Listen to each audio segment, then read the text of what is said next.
Muito obrigado, Sr. Presidente. Sr. Presidente, Srs. Presidentes, Sra. Ministra, Sr. Secretário de Estado, dizer-lhe, Sra. Ministra, que, enfim, aquilo que nos propõe aqui nesta nova legislatura é insuficiente, claramente, e, em alguma medida, na minha opinião, decepcionante, em relação até ao conhecimento que a Sra. Ministra tem desta área, das necessidades e das várias questões que estão em cima da mesa. A Sra. Ministra, de resto, e como é seu hábito, demonstra um conhecimento de quem é do sistema, de quem o acompanhou por dentro e de quem tem a percepção técnica das questões do sistema. O problema não é técnico, o problema é político e o problema é de peso e investimento político nesta área da justiça que efetivamente não acontece. Bom, há outras áreas em que ele é prometido e se calhar também não vai acontecer. Agora, nesta da justiça, infelizmente, Sra. Ministra, nem isso. Sra. Ministra, a verdade é esta, nós temos um investimento que devia ser igual, pelo menos, e que é inferior, claramente, à média europeia. Estes números são recentes, foram divulgados, a Sra. Ministra também o conhece.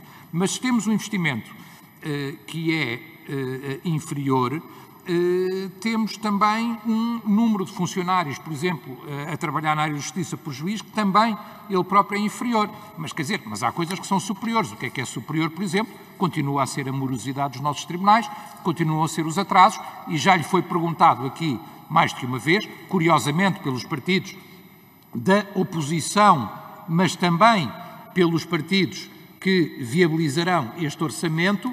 Há situações que são gritantes, como é, por exemplo, a situação dos tribunais administrativos e fiscais, onde as pendências são um absurdo e onde atingimos, provavelmente, um número mais significativo de sempre, com as pendências a chegarem a quase 1000 dias para uma resolução, o que é, obviamente, inaceitável para qualquer cidadão que se dirija a estes mesmos tribunais e, sobretudo, se pensarmos que são tribunais que têm uma relevância muito grande do ponto de vista da justiça quando ela se liga à economia, como é evidente. E, portanto, do ponto de vista dos cidadãos, mas também das empresas, é muito preocupante as deficiências, a falta de pessoas, a falta de meios e a falta de eficácia e a morosidade instalada nos tribunais administrativos e fiscais. Por outro lado, Sra. Ministra, também não deu resposta, na minha opinião, suficiente a outras questões, logo à partida à questão do sistema prisional, onde, de facto, a Sra. Ministra invocava há pouco a legislatura anterior, a Sra. Ministra passa a expressão, e a Sra. Ministra saberá isso, e no seu lugar é seguramente mais dramático do que no meu.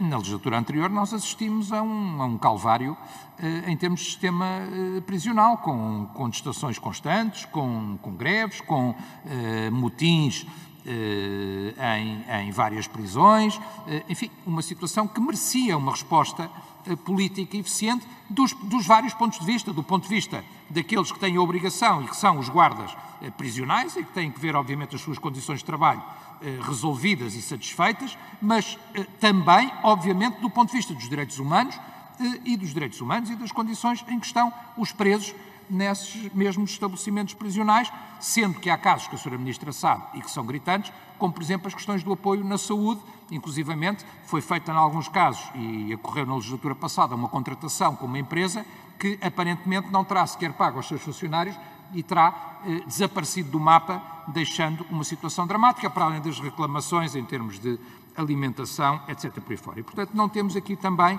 nada de muito consistente em matéria de sistema prisional. É evidente que a Sra. Ministra tem aqui na sua proposta uma ideia que é esta, a da aprovação da Lei de Programação do Investimento em Infraestruturas e Equipamentos do Ministério da Justiça. E a pergunta que eu lhe deixo, Sra. Ministra, é, desde logo, quais é que são as prioridades de investimento nessas infraestruturas e equipamentos, disse o mesmo ao seu colega da Administração Interna, quer dizer, a Sra. Ministra devia ser específica e dizer, olha, temos como prioridades exemplificar e dar-nos casos concretos de prioridades e de investimentos que têm que ser feitos e que são urgentes. É fácil trazer aqui uma lista de locais que não têm o mínimo de condições, de tribunais onde chove, etc. Mas deveria dizer-nos quais são, de facto, esses investimentos prioritários e, além disso, Sra. Ministra, pergunto-lhe também, enquanto essa lei não for aprovada, o que é que sucede a esse investimento, designadamente aos mais necessários e aos mais prioritários, ficarão à espera da lei quando é que teremos a lei, ou seja, que tipo de resposta vamos ter em relação a essa matéria. Já aqui foi levantado, de resto, na intervenção anterior, a questão da Polícia Judiciária, e foi precisamente aí que a Sra. Ministra fez referência à legislatura anterior e ao seu anterior mandato enquanto Ministra da Justiça. Mas aí, Sra. Ministra, dizer-lhe o seguinte, também aí a Sra. Ministra passou por um mandato que não foi fácil. Nós chegámos a momentos em que tivemos os responsáveis das associações sindicais a dizerem, enfim, eu cheguei a ouvir expressões que não gostaria de ouvir numa democracia como a nossa, de que havia asfixia do combate à corrupção, que os processos não avançavam, que havia processos parados durante anos porque não existiam os meios de investigatórios, que não existiam os meios periciais e que havia uma acusação gravíssima de que não estava a ser feito tudo, para mais com alguém que tem o seu currículo, para agir e para combater a própria corrupção.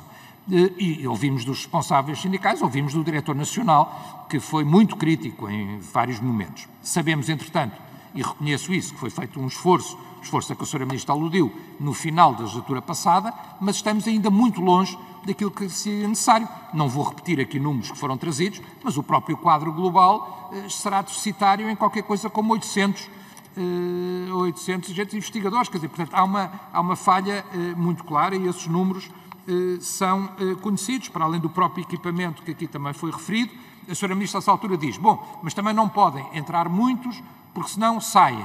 Bom, não me parece que seja o melhor argumento, porque o normal é que uns vão entrando e outros vão saindo e que a transição vá sendo feita e que a transmissão de conhecimentos, de experiência e de capacidade de atuação seja feita pelas chefias e por quem tem essa mesma responsabilidade. Por último, Sra. Ministra, dizer-lhe o seguinte, uma coisa que tem acontecido no nosso país e que me parece bastante preocupante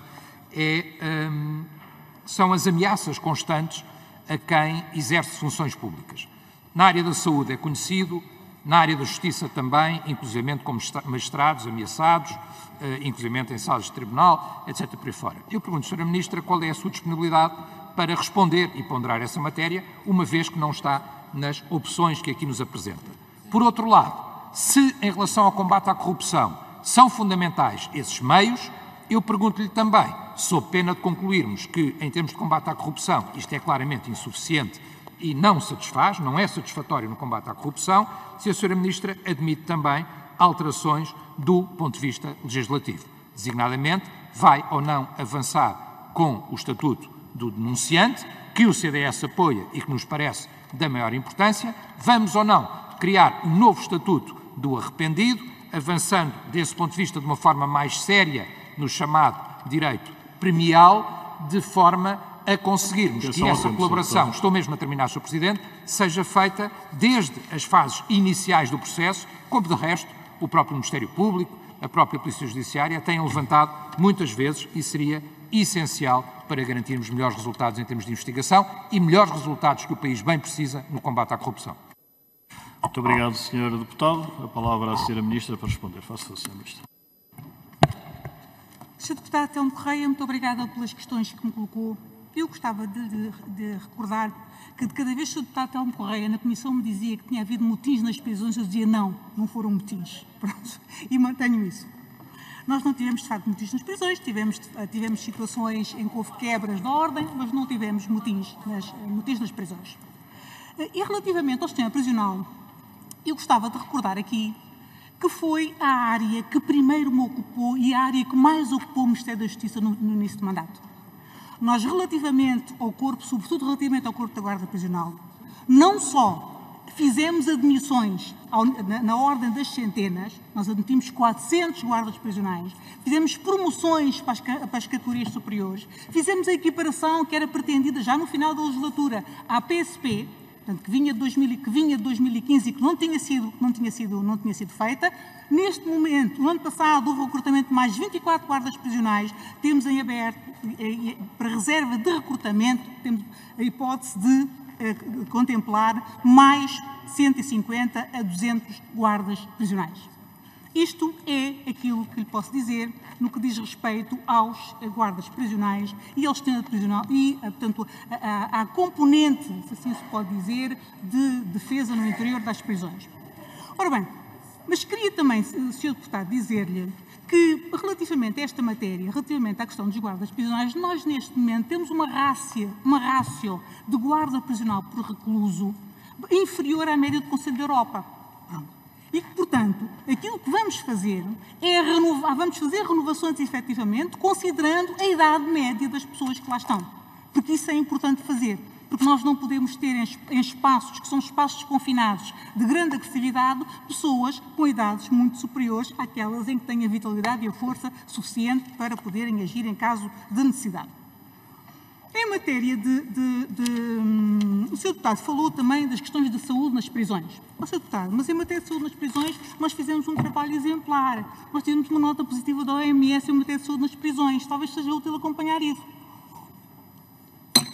Não só, na medida em que, relativamente a doenças infecciosas, conseguimos um modelo de referenciação, de hospitais de referenciação, que são responsáveis por tratar doenças infecciosas relativamente a determinados estabelecimentos prisionais, como porque se fez um protocolo com o Instituto Ricardo Jorge, que faz as colheitas e faz os exames. Paralelamente, instituímos a telemedicina, mas mais, internalizamos os serviços. O Sr. Deputado falou há bocadinho de uma realidade que existiu efetivamente, que era de contratos com empresas. Havia uma contratação com empresas que depois forneciam os médicos e os enfermeiros, sendo que tínhamos dois problemas. Um problema era do controle da efetividade da prestação de serviço e outro é o da responsabilização. Exatamente por termos detectado isso, nós rompemos os contratos com essas empresas, internalizamos ao máximo os serviços e, neste momento, temos autorização para contratar em regime de avanças um grande número de médicos, 174 de diversas especialidades,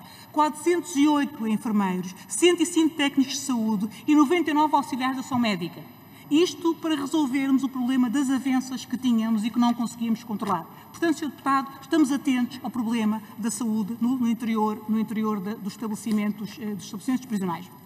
O Sr. Deputado falou também de uma questão que foi aqui várias vezes já abordada, que é a questão da corrupção, do combate à corrupção, da Polícia Judiciária, dos meios. E o Sr. Deputado, eu penso que fará... Perdão? Sim, senhora. O Sr. Deputado fará seguramente a justiça de dizer que nós, na legislatura passada, efetivamente demos um passo importante nessa matéria, não só no que diz respeito aos recursos humanos, como também aos recursos de projeto.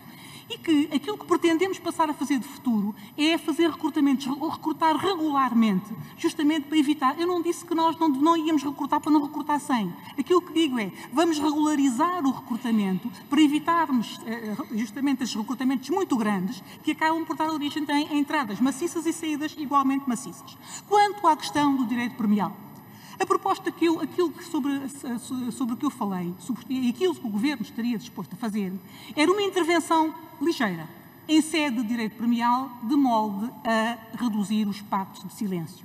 Isto significa o quê, Sr. Deputado? Eu acho que quando se fala em direito premial, as pessoas têm-se logo uma ideia de delações premiadas. Não é isso que está em causa.